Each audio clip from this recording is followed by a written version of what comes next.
All right, thanks for checking out another one of our videos. This is going to be kind of just a show and tell kind of video. This unit is some guy bought it on eBay or farm sale or maybe a farm store that was going out of business or something. I don't know where he got it at, but he got it somewhere for for a pretty cheap price. And he wanted me to. He had no way of knowing if it was good or bad. And he called me up, saw my videos on YouTube, and he called me up, said, "Hey, I've got this PEL unit," and he told me the model number. I said, I know the name PEL, but I don't know that model number off the top of my head." And he said, "Well, can I send it to you? Can you just go through it and make sure it's good?" And I said, "I want to plug it in if try it out and it's not working right." He said, "Sure." So he sent it here, and I said, "Yeah, we'll take a peek at it." So it's a PEL PE83. I've heard the brand PEL before, but I've never, not this particular model. Looks brand new. I mean, it looked like it was never used. The box he sent it in was a box within a box, but the box this was in was the original box that it was on the shelf with, and so I don't think this thing ever was used. So we're gonna plug in. It's a 110, 120 volt unit.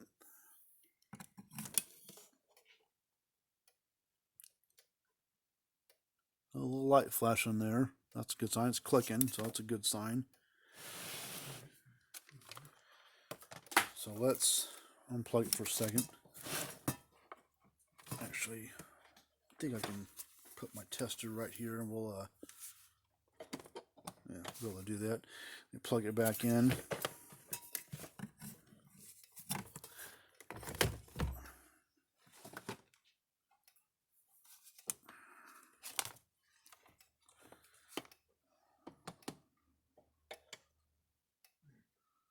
We're getting, if you can see that or not, the LCD is really dim. 6,000 volts out of it.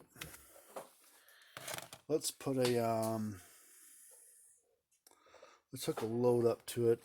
We'll do a 200 ohm load. That's a pretty heavy load. I don't know what it should probably drag down to. Probably between, because I don't know what joule this unit is, so I would guess it to be, I would hope between 3 and 4 kV since it's at 6. So we'll put a 200 ohm load, and then this tester I was using, it actually can test the output joules of a unit with the. This is actually 150 ohm load. That's what this is. 150 ohm, 20 watt resistor basically. So we'll put 200 ohm. We'll put 150 ohm load on it. We'll see what kind of voltage it's reading. Then we'll pull it apart and we'll test the capacitor, make sure it's up to snuff and everything. See if we need to do anything there. All right, plug it back in. So clicking. All right, test the voltage first. Reading 4.8 kV, so it was reading 6. Now it's reading 4.8. Let's change over to joules. 4.3 joules, so 4.3 output joules. So it's probably being 4 and 5 joule unit. So a pretty stout little unit for what it's designed to do, and it only lost basically 1200 volts from what its peak voltage was. That's with a 150 ohm load. So that's a stout little unit. Let's how's this thing come apart? Must be screws underneath these little plugs here, I guess.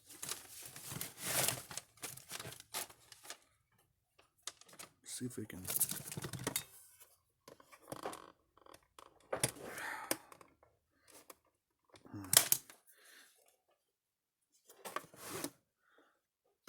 Melt a hole in the center of them. A soldering iron, and then we'll take a small screwdriver and pluck them out of there.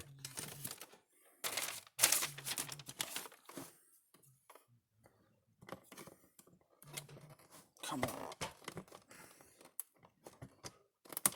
Almost.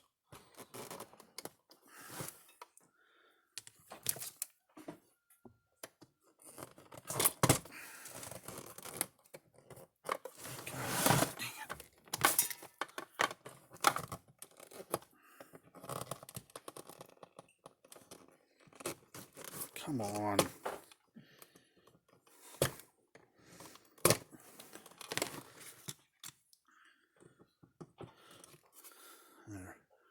That's what was hiding in there. Stupid plug. And it's got Phillips screws in there.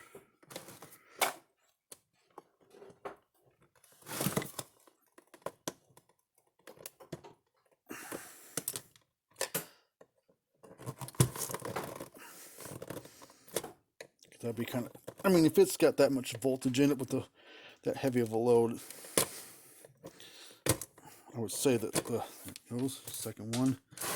I'd say the capacitor's probably fine. It's 150 ohms, pretty good load for most chargers, and it's still reading that kind of joules with it. Or that kind of joules in voltage.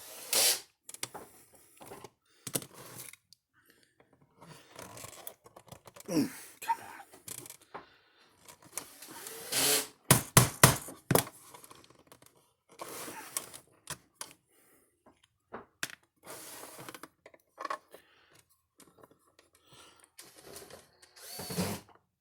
on.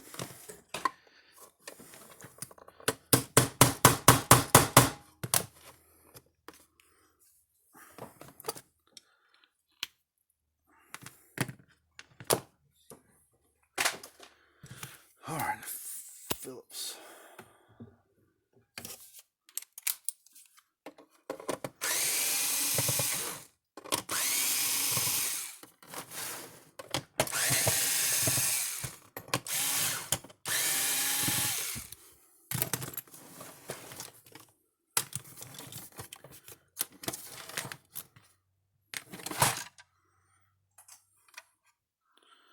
Now, well, capacitors are soldered to the board, so I can't get them off there.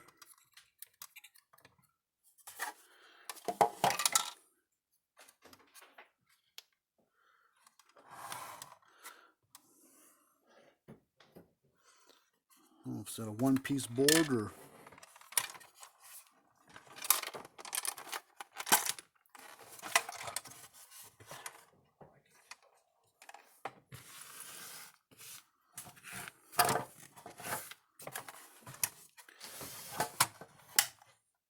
Yeah, it's one board that sits across this whole thing. The transformer sits on top of it.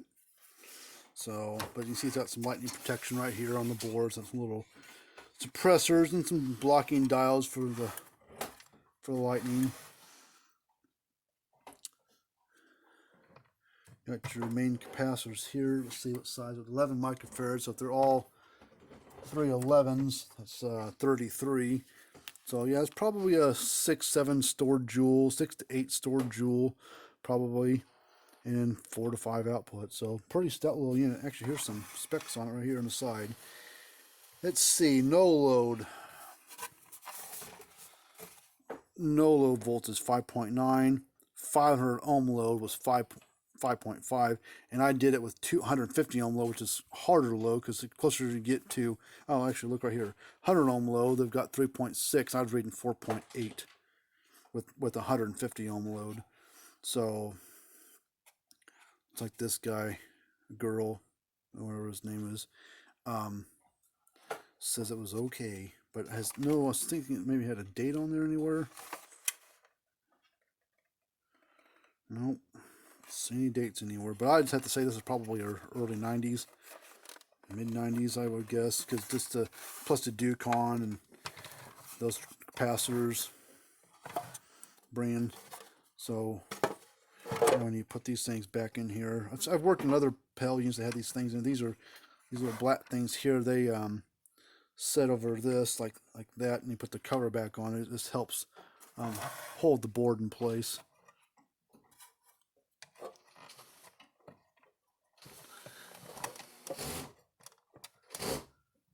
So it doesn't bounce around or whatever. So put those on like that. And you put the cover like this back on there. And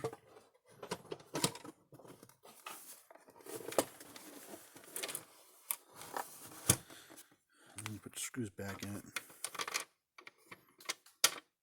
So, yeah, this one's seems to be working fine. I can put those stupid black plugs back in it.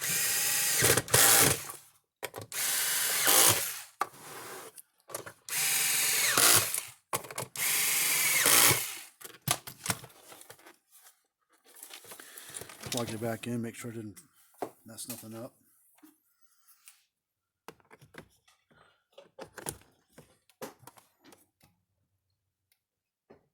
Not very loud, but that's because it transfers encased in an epoxy, so it won't be loud.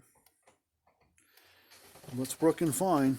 So that's a pretty neat little unit. Never seen one like this before. I've worked on some PEL units. I've worked on some big PEL units that were like 3 times the size of this one, similar shape and everything, about 3 times the physical size.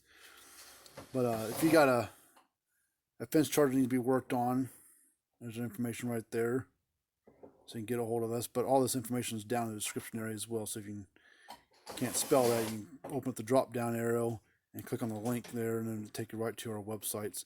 We work on all brands of fence chargers, fencerfixture.com, and we also work on cattle scales and load bars for Gallagher's and some other brands, cattlescalerepair.com. So if you got one of those and you need to be worked on, hit us up and we're happy to help you out with those. All right, well, we will tell the customer he's good to go on this one, so he's raring to real quick before we call it done. Let's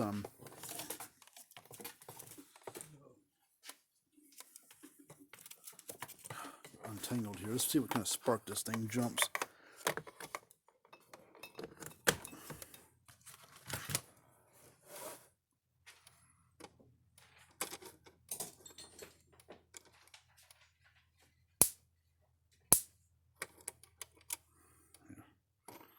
Do it this way.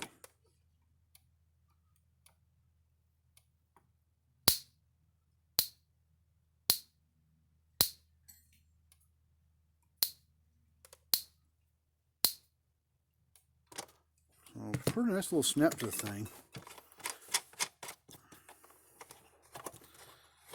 Alright, well, now we can call this video done. Uh-oh. Something loose inside. I'll take this thing back apart, see what the hell's rolling around. Alright, well, I'll do that by myself here. But until next time, we'll see you guys later on.